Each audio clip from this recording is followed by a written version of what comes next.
What's on, ladies and gentlemen? My name's Ross, I like games, and today we're looking at a very exciting new Transformers card. Why, yes, I did only just show you a new Bumblebee. I don't get to control when news comes out, ladies and gentlemen.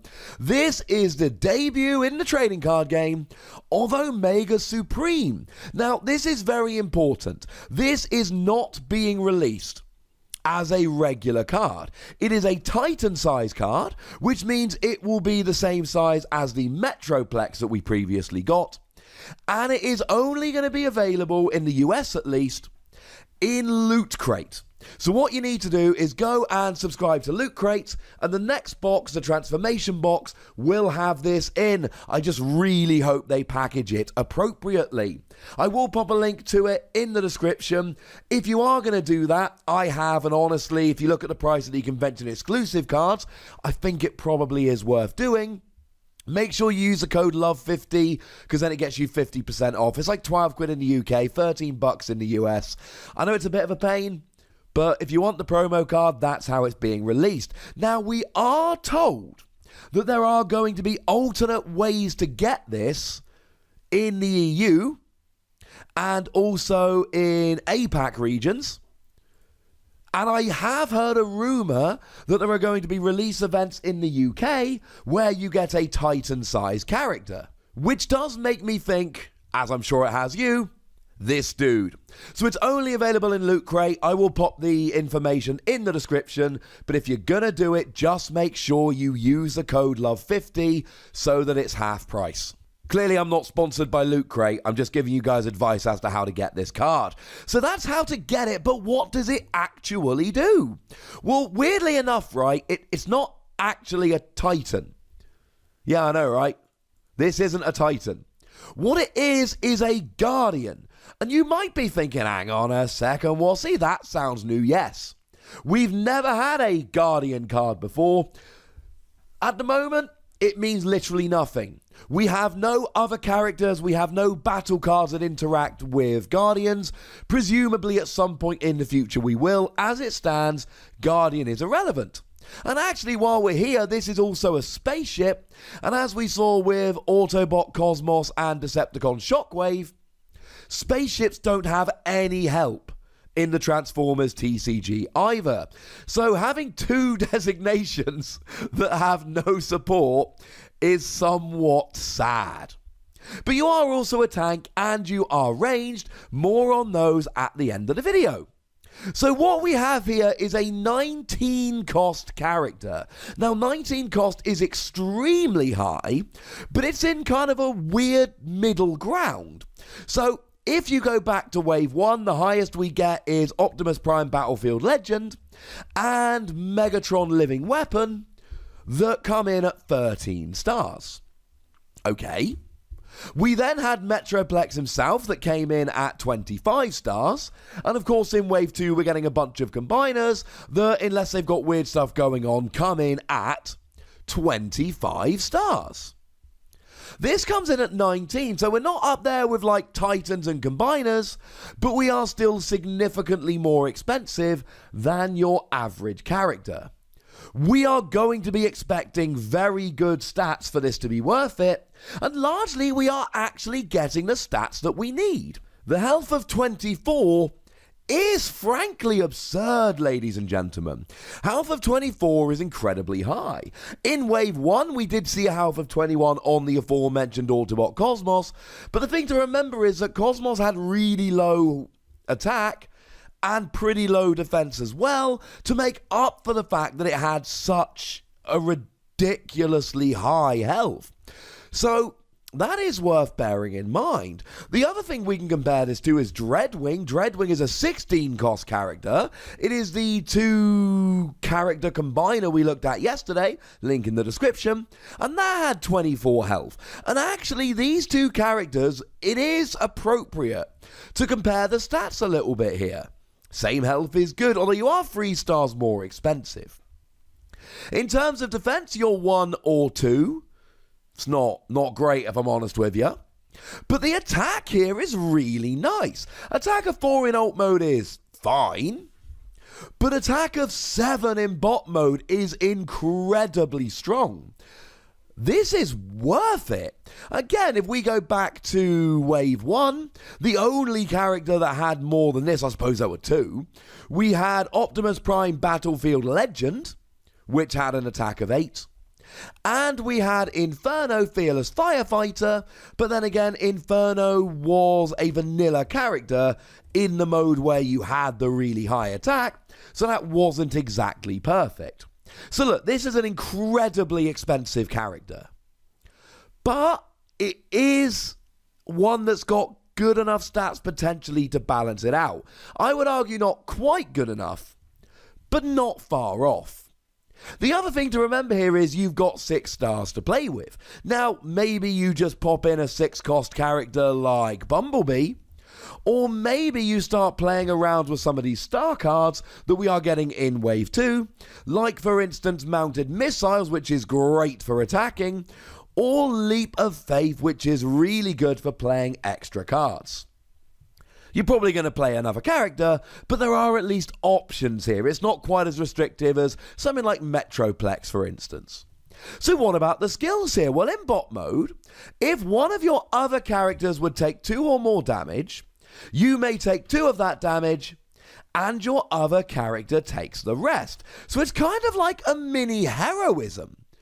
You can get it onto yourself, but only 2. You're not getting all of the damage here. Now, the other thing is that heroism is a utility upgrade, so if you play it, you don't get another utility, although it does redirect all of the damage. But the other thing that heroism is an upgrade, which means there's plenty of stuff like ramming speed that can get rid of it. I know I always use ramming speed as an example, but, it's got Grimlock on, so why would I not? Here's the thing. In a way, this could be better than heroism. Now, sometimes it won't be. But there is an argument here that it's actually quite nice to just be able to take some of the damage on that character and some on this character. And one thing I will also mention here, I've got to mention here, is Force Field. You see, Force Field says that if you would take 5 or more damage, then it gets reduced to 4 damage, and you scrap Force Field. So if you've got Omega Supreme, you put Force Field on another character, that other character takes 2 damage, Omega Supreme takes 2 damage, and then you're actually fine here. And this is where I need to mention Medic, because Medic is about the best individual healing we've got at the moment, and it heals 2 damage. So you can use a combination of Force Field and Medic here. Force Field meaning that both your characters take 2 damage. You ain't playing free wide if you're playing Omega Supreme. And then Medic can completely heal one of them afterwards. That is a nice little combo here that can be used. Now, whether you want to play Medic without any icon there, I don't know. Certainly, I think Force Field's fine. You got the white icon and it's great. Medic, I'm not 100% convinced, but it is an option there. This is a nice little skill. It's not perfect. It doesn't give you complete protection, but it gives you a nice little bit of protection here. And then when you flip it into alt mode, you can either draw a card or you can do 1 damage to an enemy. And my first thought here is, both those are a little underpowered. And my second thought is, well, hang on a second. There's no downside here. So let's take something like the Bumblebee we looked at literally just an hour or 2 ago at this stage. That Bumblebee does let you draw 2 cards if you discard an action from your hand. Well, that's not terribly ideal. This one just draws you a card. And in terms of the damage, we've got Thundercracker that can do 2 damage to a melee character. Well, that's not quite the same. We've got Starscream here that will do 1 damage per plane, but if all your planes are in bot mode, then you're not actually doing it. The closest I think we've got to something which is just this flat out, yeah, let's do it, is Nemesis Prime. Nemesis Prime is 2 damage, but Nemesis Prime does 2 damage to a character of your opponent's choosing. This lets you do 1 damage to any character. You get the choice. It's kind of like Zap in that respect. So actually, although it's only 1 card and it's only 1 damage, you just get to draw a card. And although it's only 1 damage, you just do 1 damage to any character you like. There's no extra requirement for the cards like there usually is. There's no extra restrictions on doing the damage like there usually is. You just get to draw a card or do the damage. This is wonderful. And you get a choice of the two. Desperate for cards? Draw a card. Character needs some damage? Put the damage on. The ideal situation here, of course, is that you flip, do the damage to KO, and then get your attack off afterwards. Now, in terms of being a tank, we do have access to Hunker Down. Hunker Down is a lovely little card which flips all of your bots into tanks and then lets you put an armor onto it from the scrap pile. Really good with Force Field, given that that goes away after you take an attack, but it will work with any armor whatsoever. And Demolisher is a 6-star tank that you can use to chuck in here, and that would take you up to 25 stars. So that's quite nice. And let's not forget you've got Crushing Treads, which gives you Pierce equal to your defense.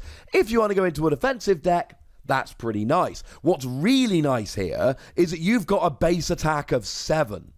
Which means if you go full defense, full blue pip, and you can get up to a defense of 7, then you've actually got Pierce 7. Because your attack is 7 even if you're not bigging it up and increasing it. Which is quite nice. You're also a ranged character, that means you've got access to Armed Hovercraft, which does 1 damage to each of your opponent's characters when you attach it. Quite nice, of course, because you're also doing damage when you flip into ult mode. And then, of course, you've got Rapid Ascent to make your opponent discard a card from their hand.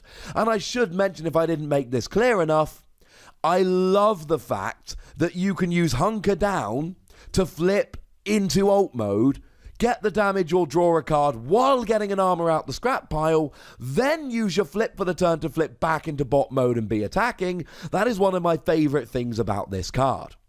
The fact that it is a 19-star character makes me a little bit nervous, because it really restricts your deck building options.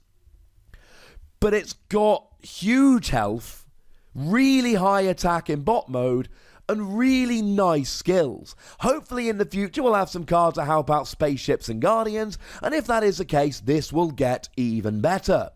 As for the fact that it's being released in Loot Crate, I mean, look, I'm a sucker for promos. I am absolutely fine with going and buying Loot Crate, and a 50% off voucher really helps, because I love having these exclusive promos. And also, right, if Loot Crate are taking Transformers seriously, this has got to be a good thing for the game. It's helping it grow. This is lovely. I want more of these promos. And I want to bring your attention here to the fact that this is Promo 2 2019. Which means somewhere out there there's Promo 1. And it's not coming in the Devastator deck. Because we've seen Constructicon Enigma, which is not numbered as a promo, which means that the other cards in that deck won't be.